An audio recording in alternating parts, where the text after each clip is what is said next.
ГСП онлайн. Городские новости сейчас.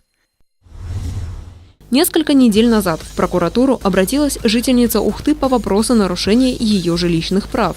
Женщина с 13-летним сыном-инвалидом 5 лет стояла в очереди на приобретение жилья, но квартиры так и не получила. Нуждающаяся в улучшении жилищных условий, семья ютится на 12 квадратных метрах комнаты одного из общежитий. Попытки добиться справедливости через администрацию ни к чему не привели. Сын заявительницы является инвалидом, причем страдает хроническим заболеванием, которое дает ему право на отдельную изолированную жилую площадь.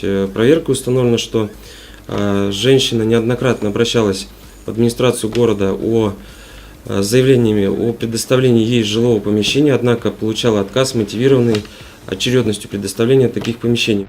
Вместе с тем, 57-я статья Жилищного кодекса дает возможность гражданам с детьми-инвалидами получить жилье вне очереди. Именно эту статью и нарушили органы самоуправления. Примечательно, что очередь заявительницы на предоставление жилья с 2009 года даже не изменилась.